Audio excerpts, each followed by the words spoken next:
सभी का स्वागत है हमारे YouTube channel study with Dharmveer PD class में। फ्रेंड्स, आज हम फिर से एक नई वीडियो को लेके आ गए हैं।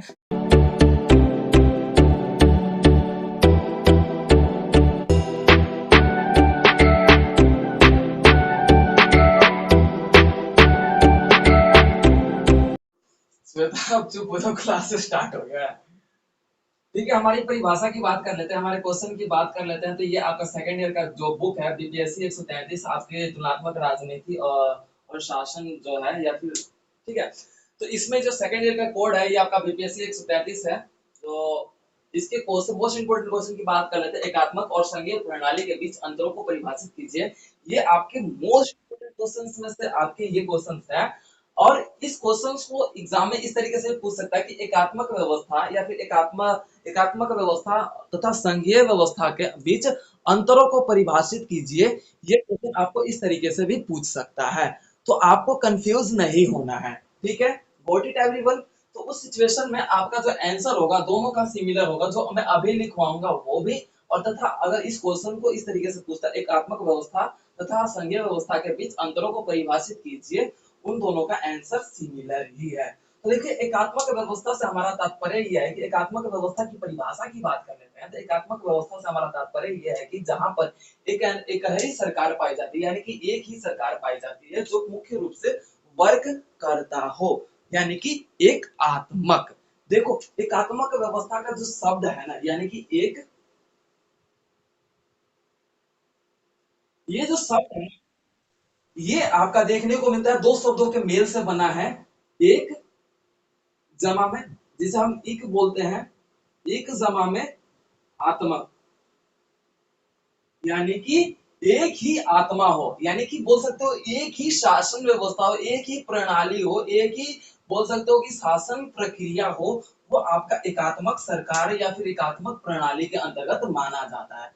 ठीक है, और संघीय व्यवस्था की बात कर लेते हैं या फिर संघीय प्रणाली की बात कर लेते हैं। तो इसमें आपका देखा जाता है कि यहाँ पर हम संघों का निर्माण करते हैं, यानी कि संघ। फॉर एग्जाम्पल यहाँ पे क्या है, संघ। ठीक है, अब इसमें क्या है ना कि सभी को हम संघ बना के यानी कि ग्रुप बना के हम वर्क करते हैं। और संघीय व्यवस्था में आपका देखने को ये मिलता है कि यहाँ पे जो वर्क किया जाता है पर्टिकुलर, वो हमारे व्यवस्थाओं को ध्यान में रखते हुए हम संघ बनाकर पर्टिकुलर किसी भी कार्य या किसी व्यवस्था या फिर कानूनी व्यवस्था का निर्माण करते हैं। ठीक है, और उस सिचुएशन में जो हमारी जो व्यवस्थाएं हैं पर्टिकुलर ये देखने को मिलता है कि एकात्मक व्यवस्था आपके अमेरिका की व्यवस्थाओं से संबंधित है। तथा आपके संघीय व्यवस्था की बात कर लीजिए तो संघीय व्यवस्था जो अमेरिका यानी कि उत्तरी अमेरिका या बोल सकते हो उत्तरी मतलब अमेरिका राज्य से ये हमारी व्यवस्थाओं को धारण किया गया, जो कि 1818वीं शताब्दी के आसपास ब्रिटिश उपनिवेशवाद में संघीय व्यवस्था का उदय या फिर विकास स्तर बहुत ही बड़े पैमाने को देखने को मिला। तो इस स्थिति में हम ये कह सकते हैं कि ब्रिटिश व्यवस्था के अंतर्गत या फिर ब्रिटेन की व्यवस्था के अंतर्गत आपके संघीय व्यवस्था का उदय, वर्चस्व यानी कि उसका वर्चस्व की स्थापना बहुत बड़े पैमाने पे विकसित होते हुए नजर आई थी। इससे ही हम बोलेंगे संघीय व्यवस्था। संघीय व्यवस्था की बात कर लेते हैं तो यहाँ पे हम संघों का निर्माण तथा संघ के अनुसार वर्ग को किया जाता है। इट मीन्स यहाँ पे जो कानून बनाए जाते हैं एक शासन व्यवस्था, एक व्यवस्था ध्यान में रखकर ना बनाया जाता है। यहाँ पर पर्टिकुलर हम ग्रुप बना के, फॉर एग्जांपल मैंने किसी को वर्क दिया कि ये नोट्स आपको प्रिपेयर करना है, तो संघीय व्यवस्था क्या करता है भाई, छोटा छोटा टुकड़ों में शक्तियों को बंटवारा करके आपका बोल देता है कि पर्टिकुलर, ये देखने को मिलता है कि पर्टिकुलर विभाजित कर देता है शक्तियों का और तथा कामों का, ताकि बेहतर तरीके से काम किया जा सके। अब एकात्मक व्यवस्था में क्या होता है कि एक ही व्यवस्था वर्क करती है, एक ही कानून व्यवस्था वर्क करने के कारण यहाँ पे क्या है ना, बर्डन बढ़ जाता है। अब मान लो कि एक एग्जांपल लेता हूँ एकात्मक व्यवस्था का, आपको पता चल गया कि यहाँ पे एक है, एक ही सरकार वर्क करती है, एक ही शासन प्रणाली वर्क करती है। अब उस स्थिति में आपका देखने को मिलता है कि एकात्मक व्यवस्था पर्टिकुलर यहाँ पे जो वर्क करता है ना, कई बार ये देखने को मिलता है कि मान लो कि भाई एक 50 किलो का केजी उठाना है हमें, ठीक है, और किसी को मान लो दूसरे को 50 किलो केजी उठाना है, तो ये आपका एकात्मक व्यवस्था है और ये आपका संघीय है। तो ये क्या करता है ना, ये किस पे डिपेंड करता है, ये आपके संघ पे डिपेंड करता है, यानी कि ये 50 किलो को डिवाइड करके ना टुकड़ों टुकड़ों में बांट देगा, यानी कि 10-10 किलो 10-10 किलो 10-10 किलो कर देगा। ठीक है, लेकिन ये है एकात्मक व्यवस्था, यानी कि शक्तियां भी सारी इसी के पास होगी और काम का बर्डन भी इसी के पास होगा। तो देखो काम का बर्डन के अकॉर्डिंग देखा जाए तो एकात्मक व्यवस्था बहुत खराब पाई जाती है। क्यों? क्योंकि भाई एक ही बंदा 50 किलो उठा रहा है। अब ये आपका संघीय व्यवस्था क्या है, काम का जो है बर्डन यानी कि टेंशन, और बोल सकते हो कि वर्क जो है वो आपको डिवाइड करके हुए लेके जा रहा है। ठीक है, पावर के रूप में ये बेहतर पाया जाता है और संघ के रूप में ये बेहतर पाया जाता है। ठीक है, पावर के रूप में कौन सा बेहतर पाया जाता है? क्यों पाया जाता है?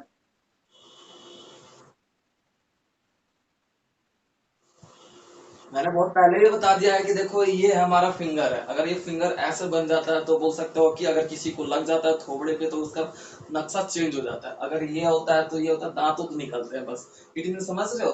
अब जैसे कि दाऊद इब्राहिम है, दाऊद इब्राहिम जो बोल सकते हो कि, या फिर मुकेश अंबानी और आपके बोल सकते हो कि अनिल अंबानी, दोनों भाई हैं। दोनों भाई के पिता कौन थे? दोनों भाइयों के पिता कौन थे? मुकेश अंबानी और अनिल अंबानी के।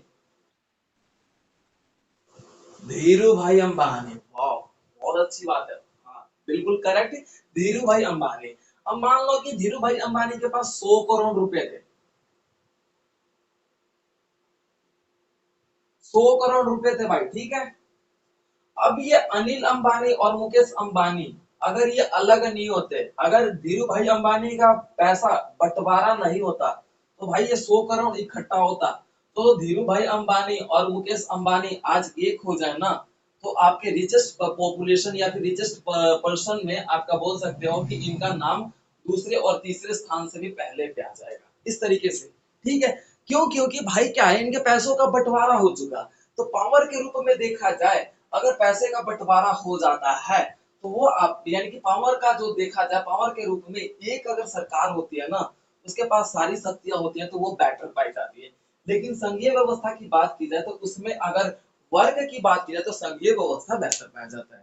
ठीक है, क्योंकि वो सभी संघ बना के सभी का एक साथ मिला के वो आगे बढ़ता है, तथा उसके संघ के निर्माण के कारण हमारी जो व्यवस्थाएं पाई जाती हैं, इन दोनों में बेहतर तरीके से वर्क कर पाती है। ठीक है, अब इसमें क्या है ना कि मान लो कि ये धीरू भाई अंबानी थे, वो एक ही थे। अब मुकेश अंबानी हो गया और अनिल अंबानी हो गया, 50-50 करोड़ मान लो दोनों के पास, दोनों भाई है। मैं कॉन्सेप्ट क्लियर करवा रहा हूँ ताकि आप लोगों को एक क्लियर हो जाए, खुद ही समझ में आ जाए। ठीक है, अब ये 50-50 करोड़ है। अब मान लो कि भाई मेरे पास 70 करोड़ है। ठीक है, मेरे पास मान लो, फॉर एग्जाम्पल मान लो मेरे पास 70 करोड़ है। अब मैं किसी के एक साथ मतलब अकेला लड़ाई करूंगा इन दोनों में से किसी के साथ भी, तो भाई विनर कौन होगा? मैं विनर होऊंगा या फिर ये होंगे या फिर ये होंगे? कौन होगा? क्यों? क्योंकि भाई मेरे पास 70 करोड़ है। अब इनके साथ अकेला अकेला लड़ूंगा तो भाई इसके पास भी 50 है, इसके पास भी 50 है, मैं दोनों में से किसी के साथ अगर अकेला लड़ रहा हूँ तो वो मैं जीत जाऊंगा, क्योंकि भाई मेरे पास 70 करोड़ है, इसके पास 50 करोड़ है। अगर ये दोनों साथ हो जाए तो भाई इनके पास 100 करोड़ हो जाएगा, फिर मेरा दी एंड हो जाएगा। समझ में आया कि संघीय व्यवस्था और एकात्मक व्यवस्था के बीच अगर शक्ति तथा या फिर वर्ग की बात की जाए, तो अगर पावर की बात की जाए तो एकात्मक व्यवस्था बेहतर पाया जाता है, और संघीय व्यवस्था तब बेहतर पाया जाता है जब आपके वर्ग यानी कि कार्य की बात की जाए, कानून व्यवस्था के निर्माण की बात की जाए, तो संघीय व्यवस्था बेहतर पाया जाता है। यहाँ तक क्लियर हो गया सभी को?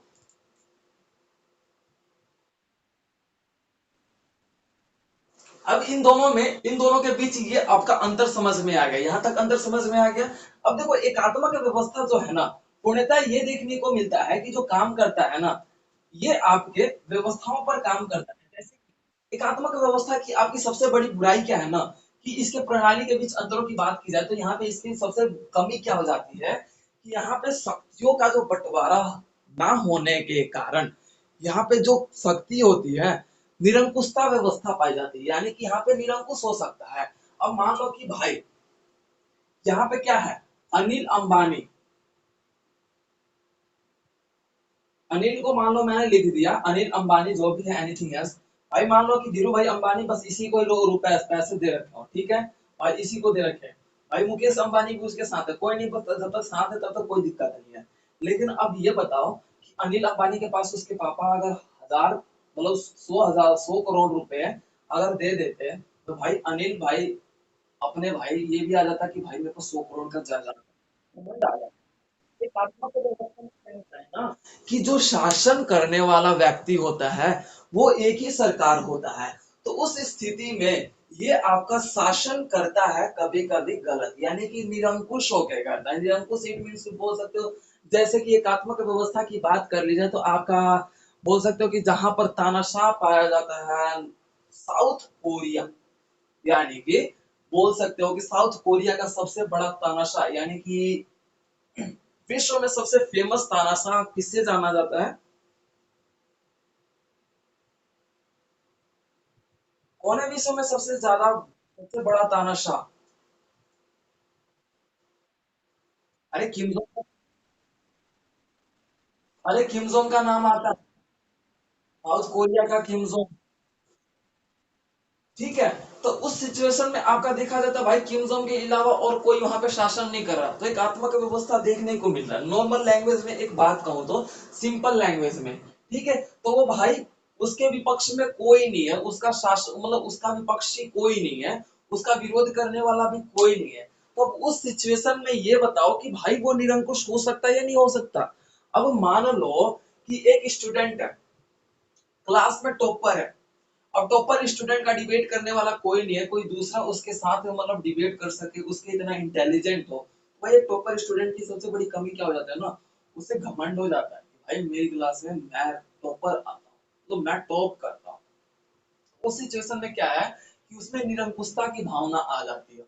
और जो सरकार निरंकुश हो जाता है तो उस सिचुएशन में क्या होता है कि वो पर्टिकुलर वर्ग करता है, लेकिन अब अपने अनुसार वर्ग करने लगता है।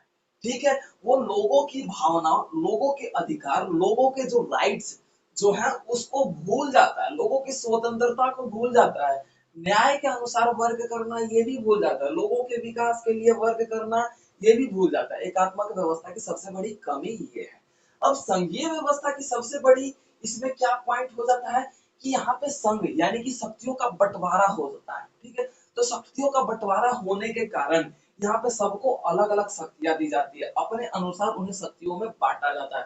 तो उस सिचुएशन में क्या होता है कि अगर कोई अपने शक्ति का दुरुपयोग कर रहा है, तो शक्तियों का बंटवारा होने के कारण जिसे दूसरी शक्तियां दी गई है वो उसका समर्थन ना करते हुए उसका विरोध करता है कि आप जो वर्क कर रहे हो, यानी कि आप जिस तरीके से शासन कर रहे हो वो गलत है। तो ये उस सिचुएशन में संघीय व्यवस्था में क्या होता है कि वो वर्क करने के कारण, गलत वर्क करने के कारण, अब मान लो कि फॉर एग्जाम्पल एकात्मक व्यवस्था में एक सिंपल लैंग्वेज बता दो ना, जैसे कि मान लो कि मैं अपने पापा का इकलौता लड़का हूँ, एकात्मक मान लो, तो भाई मेरे पापा मेरे को लाड प्यार से करेंगे भाई, जैसा भी होगा मैं ही हूँ राजा, मैं ही हूँ शहंशाह, इस तरीके से मेरी थिंकिंग होगी। ठीक है, मैं अपने अनुसार वर्क करूंगा। लेकिन संघीय व्यवस्था में क्या है, मेरे दो भाई है, लाइक दैट हम दो भाई हैं अपने पापा के, तो उस सिचुएशन में क्या है कि भाई पापा ने दोनों को अधिकार दे रखा है बिल्कुल बराबर बराबर। मैं अगर गलत काम कर रहा हूँ तो मेरा भाई टोक सकता है, अगर मेरा भाई गलत काम कर रहा है तो मैं टोक सकता हूँ। ये सिचुएशन समझ लो, सिंपल लैंग्वेज में क्लियर है।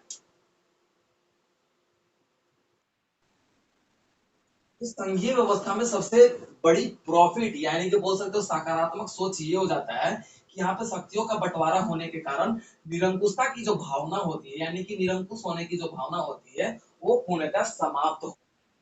अब उसके तहत ये देखने को मिलता है कि संघीय व्यवस्था इस कारण से बहुत ही बेहतर तरीके से वर्क कर पाता है। अब देखो जैसे कि मैंने आपको एग्जांपल दे दिया अपने भाई का, कि भाई अगर मेरा भाई गलत काम कर रहा है तो मैं उस सिचुएशन में मैं उसे टोकूंगा, या फिर मैं गलत काम कर रहा हूँ तो मेरा भाई टोकेगा। तो हम क्या करेंगे, भाई टोकने के अनुसार या फिर मतलब मना करने के अनुसार हम दोनों बेहतर वर्क करेंगे, दोनों अच्छे काम करना शुरू कर देंगे। ये जो संघीय व्यवस्था होता है ना इसी तरीके से वर्क करता है। ये शक्तियों का बंटवारा करने के कारण जो यहाँ पे शक्तियों का बंटवारा किया जाता है वो आपका देखने को मिलता है कि अच्छे तरीके से वर्ग तथा कानूनी व्यवस्था का निर्माण देखने को मिलता है। यहाँ तक सभी को क्लियर हो गया?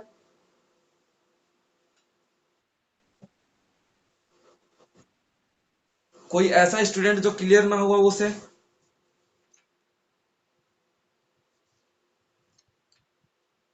ठीक ठीक है, देखो संघीय व्यवस्था की बात कर लेते हैं। तो ये संघीय व्यवस्था जिसे हम फेडरेशन सिस्टम के नाम से भी जानते हैं, इसका जो लैटिन शब्द से इसकी उत्पत्ति हुई है। ठीक है, फेडरेशन किसके शब्द से उत्पत्ति हुई है, जो कि आपका देखने को मिलता है कि ये लैटिन शब्द की एक शब्द है जो आपका फेडरल माना जाता है, यानी कि संघ को संबोधित करता है। संघीय व्यवस्था क्लियर हो गया यहाँ तक सभी को? चलिए अपने पॉइंट्स पे आगे।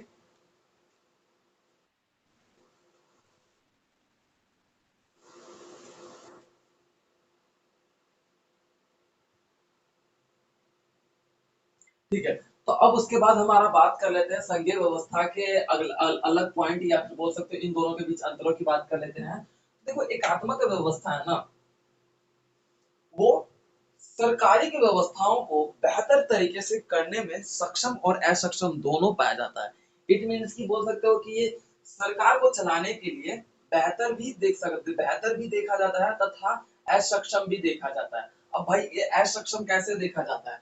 मान लो कि कोई कानून बनाना हो, कोई बिल पास करना हो, तो एकात्मक व्यवस्था क्या है ना कि इस सिचुएशन में बेहतर पाया जाएगा समय के अनुसार। समय को लेके चले ना तो एकात्मक व्यवस्था बेहतर पाया जाता है। लेकिन अगर वो कानून व्यवस्था जो निर्माण कर रहा है, उसको अगर परफेक्टली वो निर्माण कर रहा है, यानी कि क्रिएट कर रहा है, उसकी बात करें, कानून व्यवस्था को सही तरीके से लागू करने में वो असक्षम पाया जाता है। ठीक है, दोनों में क्या फर्क है? अगर अगर समय की बात कर लीजिए तो एकात्मक व्यवस्था बेहतर पाई जाती है। लेकिन अगर ये देखने को मिलता है कि निर्माण व्यवस्था की बात कर ली जाए तो इसमें थोड़ी कमी पाई जाती है। अब कमी कैसे पाई जाती है और समय कैसे बचत होता है? मान लो कि एकात्मक व्यवस्था में मैंने क्या बोला था कि हम एक भाई है। मान लो कि मैं अपने पापा का एक लौता ही लड़का हूँ, तो मेरे पापा ने जो बोला कि हाँ बेटा ये आपको काम करना है, तो दैट्स माय रिस्पांसिबिलिटी कि मेरे को वो काम करना है। मैं किसी से कुछ पूछूंगा नहीं, मेरे को वो कैसे करना है। तो मैं है ना अपने थिंकिंग, अपने माइंड को जल्दी से यूज करूंगा। ठीक है, तो वो वर्क करने में हमें समय की बचत हो जाती है। लेकिन अब संघीय व्यवस्था है, अब मान लो संघीय व्यवस्था में 4-5 स्टूडेंट है, संघीय व्यवस्था में 4-5 स्टूडेंट है, मैंने बोला कि ये नोट्स आप चारों को, जैसे मानो कि एक अनुपमा हो गई, यहाँ पे सीमा हो गई, और कोई श्वेता हो गई, और कोई स्टूडेंट रिंकी हो गई। मान लो ये 4 स्टूडेंट का मैंने नाम ले लिया। अब इन चारों स्टूडेंट को मैंने एक असाइनमेंट दिया, तो मैंने बोला कि भाई इस एंगल में बनाना है। तो भाई सबकी अलग अलग माइंड होगा कि भाई नहीं इस एंगल में बनाया तो ये एंगल परफेक्ट होगा, इस डिजाइन से करे तो ये एंगल अट्रैक्टिव लगेगा। तो इन सभी का ना मैचिंग कुछ अलग होगा। ठीक है, समझ में आ रहा है कि दोनों की तीनों की जो भावनाएं है ना, थिंकिंग वो अलग होगी। तो ये इस चीज के निर्माण की बात कर ली जाए तो संघीय व्यवस्था क्या है, वो आपका हार्ड भी पड़ता है, लेकिन इसमें कमी का जो व्यवस्था है ना, कमी खत्म हो जाती है। लेकिन एकात्मक व्यवस्था में क्या है ना कि यहाँ पे समय की बचत तो होती है, लेकिन जैसे कि मेरे पापा ने कुछ बोल दिया कि हाँ ये करना है, ठीक है, उस चीज को मेरे को नहीं पता ना कि यार मैं कर रहा हूँ वो सही है या गलत है। लेकिन संघीय व्यवस्था में क्या है, संघ का निर्माण देखने को मिलता है, सभी को कानून व्यवस्था बराबर भागों में बांटा गया है। तो कोई भी अगर निर्णय लेता है तो सभी ग्रुप बैठ के मतलब उस पर वाद विवाद करता है, विचार करता है। ठीक है, ये कानून व्यवस्था कितने वर्ग के लोगों के लिए बेहतर है, कितने धर्म कितने जाति पात के लिए बेहतर है, उन सभी का देख रेख चिट्ठा पुट्ठा आपका देखा जाता है कि संघीय व्यवस्था बेहतरीन तरीके से कर पाता है। अगर मान लो कि आपकी रिंकी होगी, मान लो कि रिंकी है, रिंकी ने असाइनमेंट बनाया, ठीक है, उसी असाइनमेंट को बनाया, ठीक है भाई, आपका देखा जाता है कि सीमा सीमा ने उसे देखा, रिंकी के असाइनमेंट को देखा। मैंने चारों को एक ही असाइनमेंट दिया है, एक ही टॉपिक के असाइनमेंट दिए हैं।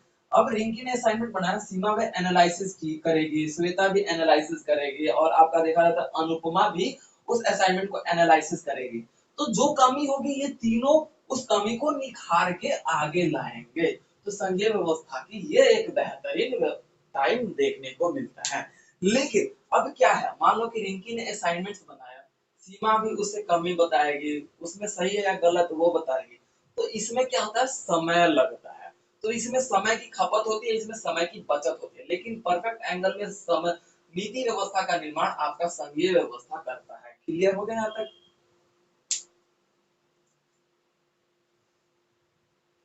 तो हानि और लाभ दोनों भी एक्सप्लेन कर सकते हैं। देखिए, संघीय व्यवस्था की बात कर लेते हैं और एकात्मक व्यवस्था के जो नेक्स्ट अंतर की बात कर लेते हैं, तो इसमें देखने को मिलता है कि जो एकात्मक व्यवस्था है ना, वो छोटे स्तर के देशों के लिए बेहतर पाया जाता है। ठीक है, यानी कि छोटे स्तर के जो देश है, छोटे मोटे जो देश है, जैसे आपका ब्रिटेन हो गया, फ्रांस हो गया, इटली हो गया, ठीक है, जापान हो गया, इन देशों के लिए एकात्मक व्यवस्था काफी बेहतरीन पाई जाती है। क्यों? क्योंकि भाई यहाँ पर जो कार्य करा जाता है वो छोटे स्तर पर बहुत ही बेहतरीन तरीके से किया जाता है। लेकिन अब बात कर लेते हैं इन छोटे देशों में, हम संघ की बात कर लेते हैं, यहाँ पे ग्रुप कैसे हो सकता है। ठीक है, कहने का मतलब ये है कि मान लो कि एक दो करोड़ की जनसंख्या, दस पंद्रह करोड़ की जनसंख्या, तो उसमें भी अगर हम संघ को लेके चले तो वो आपका देखने को नहीं मिलता। तो एकात्मक व्यवस्था छोटे देशों से संबंधित होता है, लेकिन संघीय व्यवस्था बड़े देशों से संबंधित होता है। जिसके अंतर्गत हम ये देखने को मिलता है कि अगर अगला पॉइंट देखने को मिलता है, एकात्मक व्यवस्था कम खर्चीला होता है और संघीय व्यवस्था खर्चीला पाया जाता है। ठीक है, क्यों? क्योंकि भाई एकात्मक व्यवस्था में मतलब क्या है कि भाई एक ही व्यवस्था चल रही है। एकात्मक प्रणाली में क्या है, एक ही प्रणाली है, वहां पे कोई दूसरा नहीं है, डिबेट करने वाला कोई दूसरा नहीं है, कोई विपक्षी नहीं है। तो उस स्थिति में जो वर्ग है वो एक ही व्यवस्था के अनुसार वर्ग करेगा, तो वो भाई खर्च कम गेन करता है। ठीक है, अब यहाँ पे संघ हो गया। अब मान लो फॉर एग्जांपल कि एक सिंपल सी लैंग्वेज है, भाई एकात्मक हो गया यानी कि एक ही सरकार, एक ही सरकार होगी, बोल सकते हैं एक ही सरकार है। ठीक है, अब उस सिचुएशन में हम एक एग्जांपल लेते हैं, मान लो कि भाई कोई एक पेरेंट्स है, उसके एक ही बेटे हैं, तो भाई उसके खर्चे कम होंगे ना। अब मान लो कि संघीय व्यवस्था है, मान लो सात आठ बेटे हैं, भाई उसके खर्चे ज्यादा होंगे, तो कॉमन सी बात है। तो उस सिचुएशन में एकात्मक व्यवस्था क्या है, पर्टिकुलर ये देखने को मिलता है कि यहाँ पे खर्चीला कम पाया जाता है, लेकिन संघीय व्यवस्था में खर्च अत्यधिक रूप में देखा जाता है, यानी कि खर्चों का व्यवस्था अत्यधिक देखने को मिलता है। क्लियर होगा सभी स्टूडेंट को यहाँ तक?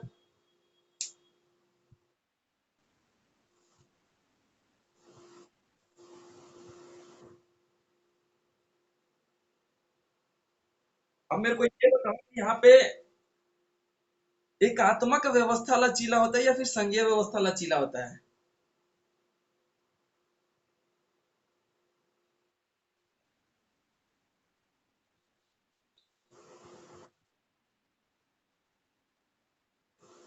और क्यों? श्वेता आप बताओ कि एकात्मक व्यवस्था लचीला क्यों होता है?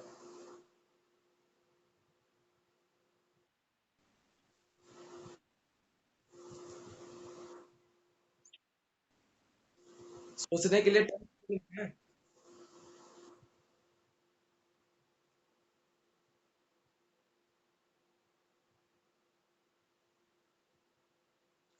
देखो,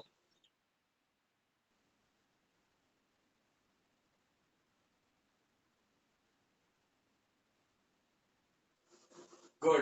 देखो, एकात्मक व्यवस्था लचीला ना होके संघीय व्यवस्था लचीला होगा, क्योंकि भाई ये संघ को लेके चल रहा है। ठीक है, यहाँ पे ये ध्यान में रखने को देखने को मिलता है कि जो संघ को लेके चल रहा है उनके सभी की भावनाओं की कदर करनी पड़ती है। अब किसी की भावनाओं की कदर करनी पड़ती है ना, तो हमें छूट देनी पड़ती है, यानी कि लचीलापन देखने को मिलता है। लेकिन एकात्मक व्यवस्था में क्या होता है भाई, एक ही सरकार होने के कारण यहाँ पे उसका लचीलापन कम देखने को मिलता है। इन दोनों की बात कर ली जाए तो, लेकिन एकात्मक व्यवस्था भी लचीला होता है। लेकिन अगर हमारा टॉपिक क्या चल रहा है, एकात्मक और संघीय प्रणाली, तो इन दोनों प्रणाली की बात की जाए तो यहाँ पे एकात्मक व्यवस्था कम लचीला होगा और संघीय व्यवस्था ज्यादा लचीला देखने को मिलेगा, यानी कि लचीलापन, ठीक है, वो आपका संघीय व्यवस्था में देखने को मिलेगा। ठीक है, एकात्मक व्यवस्था में जो शासन है वो लिखित रूप में भी हो सकता है और अलिखित भी हो सकता है। लेकिन संघीय व्यवस्था का जो शासन या फिर कानूनी व्यवस्था का जो निर्माण का प्रोसेस है वो आपका लिखित ही ज्यादा देखने को मिलता है। ये भी इन दोनों के बीच अंतर था। तो ये सारे अंतर थे जो कि आपके एकात्मक और संघीय प्रणाली के बीच अंतरों को हमने परिभाषित किया। ये आपके मोस्ट इंपोर्टेंट क्वेश्चंस हैं, जिसके अंतर्गत यह आपके एग्जाम में जरूर हर बार पूछे जाते हैं। तो अब बात कर लेते हैं आपके सारांश की। इस क्वेश्चन का जो अंतिम क्षण है, जो परिभाषा से, एक सेकंड में सारांश क्लियर कर लेता हूँ, उसके बाद अपने टॉपिक्स को कवर करेंगे। सारांश की बात कर लेते हैं। सारांश का मतलब होता है छोटा सा अंश, जैसे कि आपने 12th और 11th में या फिर 10th में भी पढ़ा होगा। आपके साइंस के बुक चैप्टर कंप्लीट होने के बाद एक ब्लू बॉक्सेस में होता था समरी। हाँ, तो समरी के अंतर्गत आपका ये देखने को मिलता था कि वो समरी हमारे चैप्टर से रिलेटेड होता था, चैप्टर के मोस्ट इंपोर्टेंट जो पॉइंट होते थे उसमें होता था। तो हमने जिस आंसर को एक्सप्लेन किया, उस आंसर के अकॉर्डिंग हमारा सारांश लिखा जाता है, हमारे वर्तमान स्थिति को ध्यान में रखते हुए। देखो यहाँ पे ये जिक्र करने को मिलेगा कि एकात्मक व्यवस्था जो कि आपके उत्तरी राज्य अमेरिका के अंतर्गत देखने को मिला कि 18वीं शताब्दी के अंतर्गत एकात्मक व्यवस्था का उदयपन देखने को मिला।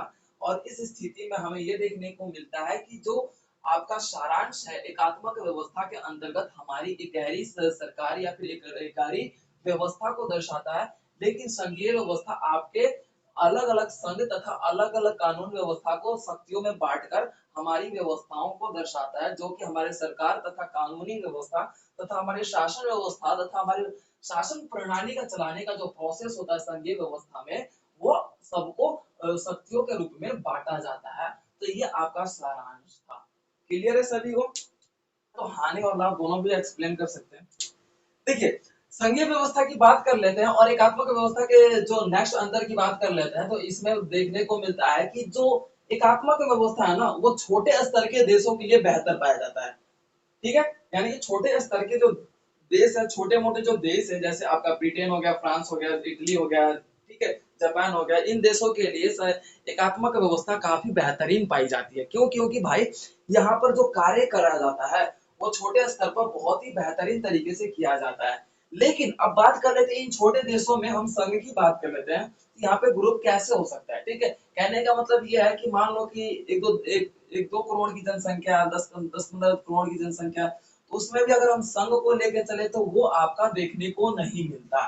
तो एकात्मक व्यवस्था छोटे देशों से संबंधित होता है, लेकिन संघीय व्यवस्था बड़े देशों से संबंधित होता है। इसके अंतर्गत हम ये देखने को मिलता है कि अगर अगला पॉइंट देखने को मिलता है, एकात्मक व्यवस्था कम खर्चीला होता है और संघीय व्यवस्था खर्चीला पाया जाता है। ठीक है, क्यों? क्योंकि भाई एकात्मक व्यवस्था में मतलब क्या है, भाई एक ही व्यवस्था चल रही है। एकात्मक प्रणाली में क्या है, एक ही प्रणाली है, वहां पे कोई दूसरा नहीं है, डिबेट करने वाला कोई दूसरा नहीं है, कोई विपक्षी नहीं है। तो उस स्थिति में जो वर्ग है वो एक ही व्यवस्था के अनुसार वर्ग करेगा, तो वो भाई खर्च कम गेन करता है। ठीक है, अब यहाँ पे संघ हो गया। अब मान लो फॉर एग्जांपल कि एक सिंपल सी लैंग्वेज है, भाई एकात्मक हो गया यानी कि एक ही सरकार, एक ही सरकार होगी, बोल सकते हो एक ही सरकार है। ठीक है, अब उस सिचुएशन में हम एक एग्जांपल लेते हैं। मान लो कि भाई कोई एक पेरेंट्स है, उसके एक ही बेटे हैं, तो भाई उसके खर्चे कम होंगे ना। अब मान लो कि संघीय व्यवस्था है, मान लो 7-8 बेटे हैं, भाई उसके खर्चे ज्यादा होंगे, तो कॉमन सी बात है। तो उस सिचुएशन में एकात्मक व्यवस्था क्या है, पर्टिकुलर ये देखने को मिलता है कि यहाँ पे खर्चीला कम पाया जाता है, लेकिन संघीय व्यवस्था में खर्च अत्यधिक रूप में देखा जाता है, यानी कि खर्चों का व्यवस्था अत्यधिक देखने को मिलता है। क्लियर होगा सभी स्टूडेंट को यहाँ तक?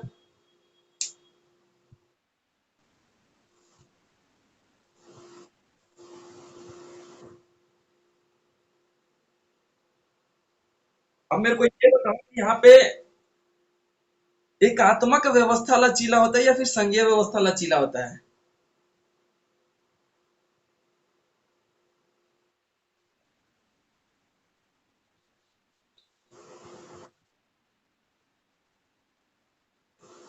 और क्यों? श्वेता आप बताओ कि एकात्मक व्यवस्था लचीला क्यों होता है?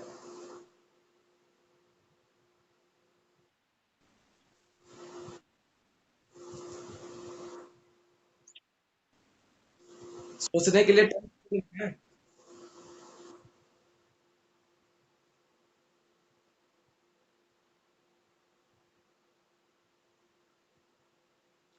देखो,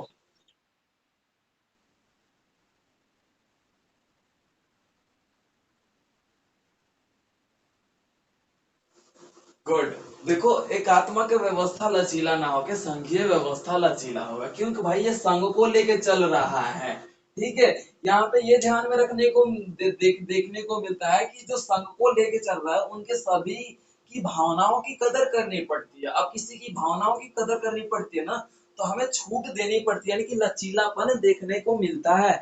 लेकिन एकात्मक व्यवस्था में क्या होता है भाई, एक ही सरकार होने के कारण यहाँ पे उसका लचीलापन कम देखने को मिलता है। इन दोनों की बात कर ली जाए तो, लेकिन एकात्मक व्यवस्था भी लचीला होता है। लेकिन अगर हमारा टॉपिक क्या चल रहा है, एकात्मक और संघीय प्रणाली, तो इन दोनों प्रणाली की बात की जाए तो यहाँ पे एकात्मक व्यवस्था कम लचीला होगा और संघीय व्यवस्था ज्यादा लचीला देखने को मिलेगा, यानी कि लचीलापन, ठीक है, वो आपका संघीय व्यवस्था में देखने को मिलेगा।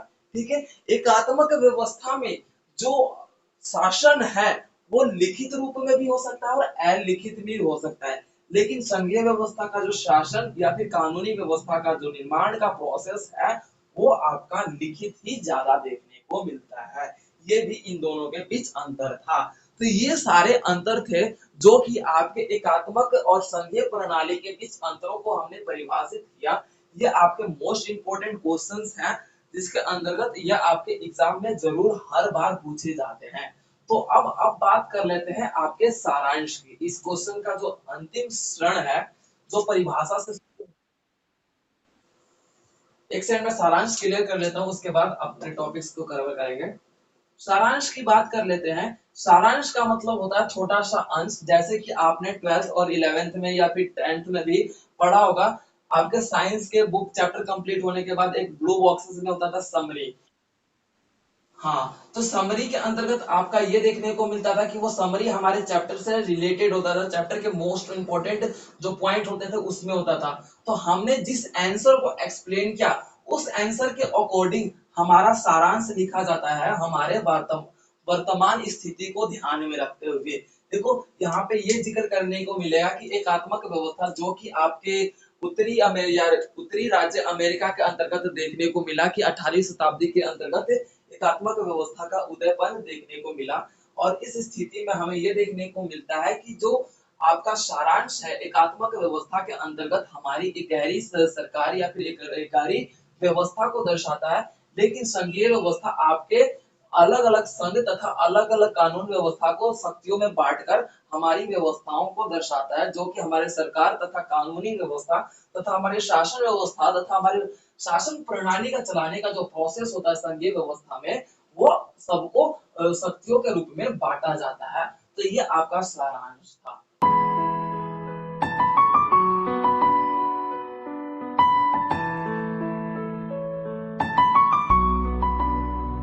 तो वीडियो को like, comment, share and subscribe करना ना भूलें।